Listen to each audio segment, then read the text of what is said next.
नमस्कार मो मोनालिसा स्वागत करुछि आपण माननकु आम कृषि आ एक सुंदर अध्याय को आधुनिक कृषि अधिक आय बा अधिक प्रोडक्शन करिया पई चाहुथिबा चासी भाई माननक पई आज एक सुंदर वीडियो नै आसीछि। जदि आपण धान चाष करूछन्ते चलित खरीफ रे आज वीडियो रे हमें आलोचना करबा सबुठु भल हाइब्रिड धान बिहन किस्म विषय रे जहाँ आमको कम समय रे अधिक अमल दे पारिबो एवं आमे अधिक धान उत्पादन करि परिबा से विषय आज आलोचना करिबा। आमे केउ प्रकार हाइब्रिड धान चाष चलित वर्ष खरीफ रे आम चाष जमी रे चाष करिबा आज से विषय रे आलोचना करिबा। जदि आपण मानक पाखरे आम कृषि रो एही वीडियोटी प्रथम थर पहुंचीची दयाकोरी आम कृषि यूट्यूब चैनल को सब्सक्राइब करंतु। आम कृषि यूट्यूब चैनल रे आज्ञा केवल कृषि भित्तिक वीडियो ही आपण पाइबे अलगा कौनसी वीडियो पाइबे नहीं। तेबे चलंतु डेरी न करी आज जानिबा सबुठु भल हाइब्रिड धान बिहन केउटी से विषय जानिबा। चाषी भाई माने आज्ञा चाहि थांती धान चाष रे किभଳି भाबरे अधिक धान सेमाने उत्पादन करिवे बा अधिक धान सेमाने अमल करिवे। तेबे प्रथम हाइब्रिड धान बिहन किस्मटी आज्ञा हेउची आरआईज 6444 गोल्ड। आरआईज 6444 गोल्ड यह एक बहुत भल हाइब्रिड धान बिहन किस्म। यार ड्यूरेशन 130 रु 135 दिन होउची यार ड्यूरेशन बा अवधि। एही धान चाष जदि आपण चाष करूछंती एही धान रे आज्ञा रोग पोक सहिबार क्षमता रहिची एवं खूब कम पानी रे मध्य अधिक उत्पादन देहिताय एही धानटी।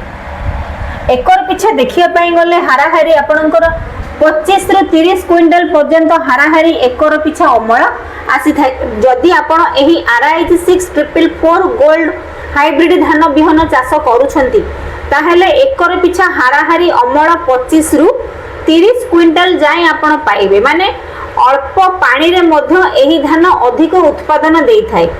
जदि आपण एही हाइब्रिड धान बिहन किस्म करे पई चाहुचंती बहुत भलो। तेबे द्वितीय धान किस्मटी आज्ञा होउची जेके सीड्स रो जेके 2082। जेके 2082 एहा एक high yielding hybrid paddy variety जो अंचल रे मरुड़ी होउची बा अण जलसेचित जमी पई एई धानटी आज्ञा बेस्ट रहिबो। खूब कम पानी रे आपण अधिक धान उत्पादन करि परिबे। एहार ड्यूरेशन आज्ञा होउची 120 रु 125 दिन।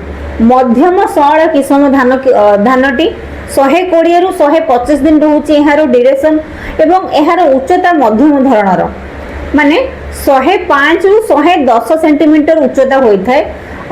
एते शीघ्र पड़ी जाए नहीं।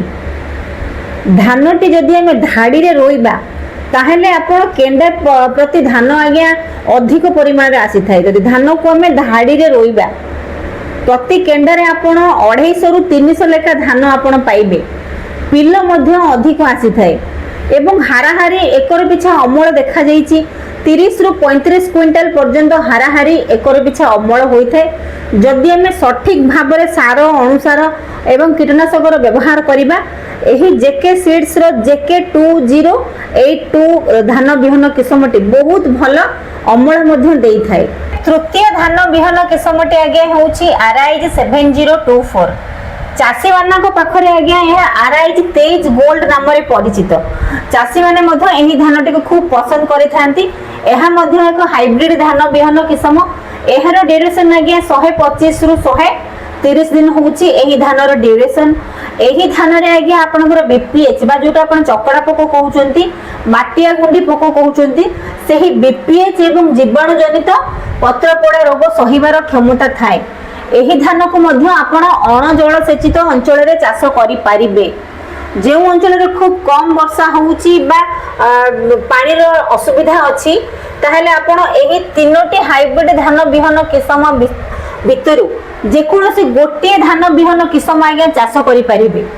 बहुत भल धान बिहन किस्म गुडी को आज्ञा हाइब्रिड धान बिहन किस्म सठिक भाबरे हम जदि चाष करिबा सठिक भागरे रोग पोकर नियंत्रण करिबा घासर परिचालना करिबा ताहले निश्चित भाबरे हम हाराहारी 30 क्विंटल रु 35 क्विंटल पर्यंत हम धान उत्पादन करि परिबा। छोट वीडियोटी हेले मध्य निश्चित भाबरे आपण मानक काम रे आसीबो। जदि हाइब्रिड धान बिहन चाष करे पई चाहुचंती चलित वर्ष ताहले निश्चित भाव में यही तीनोटी हाइब्रिड धान बिहन किस्म भितर जेकोसी गोटे धान बिहन किस्म आप चाष करंतु निश्चित भाव में सफल हेबे।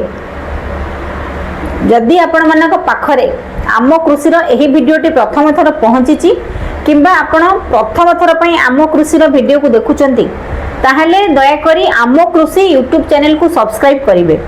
आम कृषि यूट्यूब चैनल रे आपण केवल कृषि भित्तिक वीडियो ही पाइबे, अलगा कोनोसी वीडियो आपण पाइबे नाही। वीडियोटी किपरि लागिला कमेंट माध्यम रे जणाइबे। रहुची नमस्कार, मो मोनालिसा। देखा हम आपण मानक सहित आम कृषि रा आ एक सुंदर अध्याय रे।